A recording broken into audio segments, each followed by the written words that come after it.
మనము ఈరోజు శాంతిపురం మండలం సంతూరు గ్రామంలో ఈ దుశ్చర్యని చూస్తూ ఉన్నాం.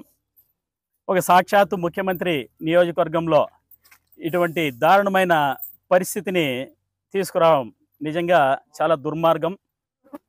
ఎందుకంటే ఇది చెరువు స్థలమైన ఇక్కడ నీళ్లు నిలిచే పరిస్థితి లేదు. దాదాపు 25 ఏళ్ళు 30 ఏళ్ళ నుంచి వీళ్ళు ఇక్కడ కాపురం ఉంటున్నారు. ఎవరికి సమస్య లేదు. ఆ చెరువుకు నీళ్ళు వస్తే ఇది ముంపుకు గురయ్యే ప్రాంతం కూడా కాదు. అయినా కూడా ఇది పూర్తిగా రాజకీయ దురుద్దేశంతో జరిగిండేది. వీళ్ళు దళితులంతా జగన్మోహన్ రెడ్డికి ఓటేశారని, ముఖ్యంగా వైసీపీ అభిమానులని ఒకే ఒక కారణం చేత ఇంత దుర్మార్గానికి పాల్పడడం నిజంగా ఇది క్షమించరాంది.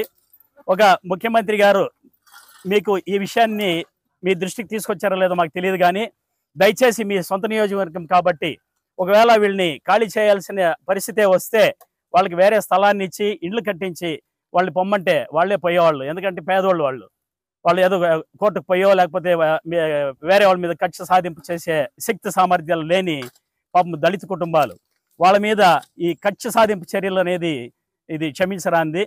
కాబట్టి దయచేసి ముఖ్యమంత్రి గారు కూడా దీనిపైన దృష్టి సారించి వాళ్ళ అభాగ్యులకి వేరే చోట స్థలాన్ని ఏర్పాటు చేసి ఇండ్లు కట్టిస్తే బాగుంటుందని కోరుకుంటూ ఈ దుశ్చర్యని మేము పూర్తిగా ఖండిస్తున్నాం మా వైసీపీ పార్టీ తరఫున. ఇండ్లు కట్టుకున్న వారికి కనీసం పునరావాసం కల్పించాలని కూడా వీళ్ళకి ఇంకితం లేకుండా వాళ్ళ పరిస్థితి ఎటైనా పోని, వాళ్ళ రోడ్లు లేకపోని ఎటైనా పోని అనేసే ఉద్దేశంతో ఇక్కడ నిర్దాక్షిణ్యంగా ఎస్సీల ఇండ్లను ప్రభుత్వం దగ్గరుండి పోలీసులను పెట్టి విధ్వంసం చేయడం అనేది అత్యంత హేయమైన చర్య. అందులోన ఒక ముఖ్యమంత్రి నియోజకవర్గంలో ఎస్సీలకు భద్రత లేకపోవడం అనేది మరింత సిగ్గుచేటుగా మేమందరూ కూడా భావిస్తూ ఉన్నాం. మరిన్ని వీడియోస్ కోసం ఛానల్ ని సబ్స్క్రైబ్ చేయండి. లేటెస్ట్ అప్డేట్స్ కోసం వాట్సాప్ ఛానల్ ని ఫాలో అవ్వండి. ఆ లింక్ డిస్క్రిప్షన్ లో ఉంది.